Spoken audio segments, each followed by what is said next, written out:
another side project.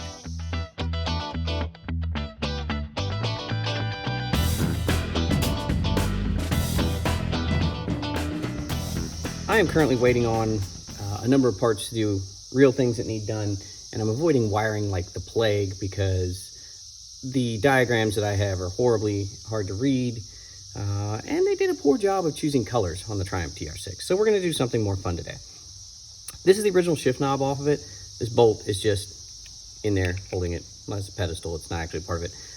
It was originally leather covered, and I pulled the leather was dried out, so I pulled all the leather off and I sanded this down and stained it just lightly with like a walnut stain, which turned out pretty good. This is the shift pattern that goes on top. It was originally glued right about meow, and there was no paint left on it. So my youngest daughter, who's the artist, I had her repaint the shift pattern for me. I said use red, black, and white in whatever order you want, and there we go. She did a fantastic job. No clue how she got the numbers without smearing everything. I just would have avoided that and left those white so you couldn't read it. But she did a fantastic job, so we're going to finish this up today. What I want to do is, this obviously goes in top, like that. And it was originally glued in place, and that's fine. But my plan is to drop it in there, and I've got leftover fiberglass resin from a boat build, and I'm going to use the resin and basically just seal this entire thing. Maybe it's a good idea, maybe it's not. I don't know, I don't care. We're gonna give it a shot. So, this is the pedestal for it. We're gonna mix up fiberglass resin with some liquid hardener, and we're gonna go heavy side on the hardener so that it's not sticky when it's done, and then we'll coat it and let it sit. So, that's what we're doing today. Let's get to it. I'm gonna take an indeterminate amount of resin and pour it into this here plasticky thingy. We're just going to take about that much. That looks good. I don't know how much that is. Check local listings. And if I remember right, this is not even open. Okay, and then we'll take our hardener. We'll jam a hole in it real quick. Don't squeeze the hardener when you're doing this because it'll shoot out everywhere. Just poke a nice hole in it. And I don't know how much we're going to need. Probably at least, that looks good. Okay. Somewhere around there.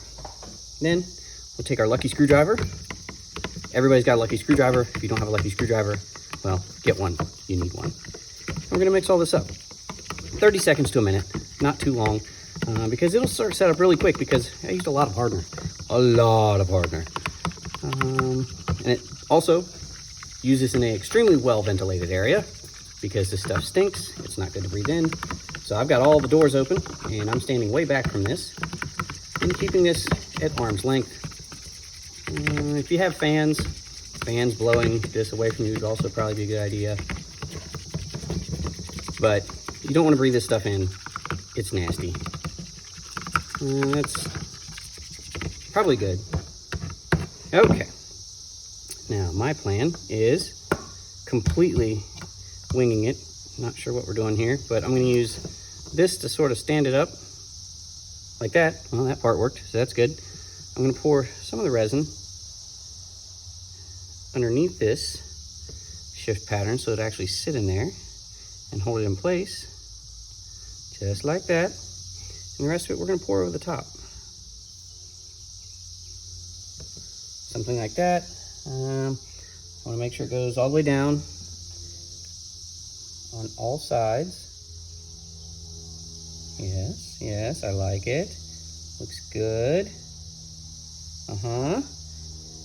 And any spots that have drips at the bottom when we're done, I'm not super concerned about because we can sand and grind that part off. And that's the part you won't see, but you want to make sure you get all these edges. Oh, don't tip over now. Excellent. That's why I put it on a pestle. Oh, it's missing a spot. Just trying to sneak away from me there. Okay, it is coated fully. I'll bring you to it because I can't really move it right now.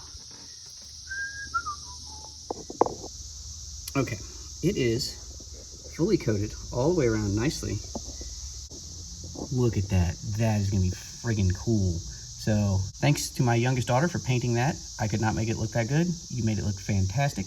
currently in the car, so I can move it if I need to. I've got this white universal ball shifter from Speed Dog Shift Knobs, which made in the USA. I like that part, like it a lot.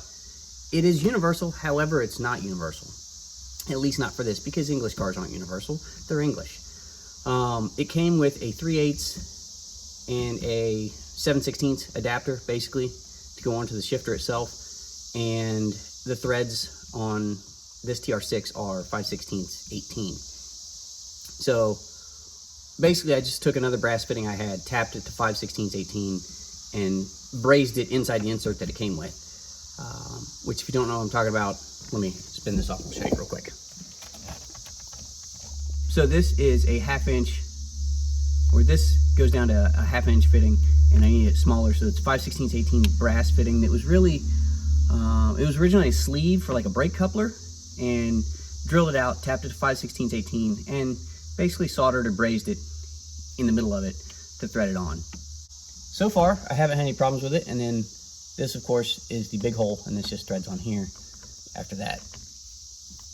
And no problem.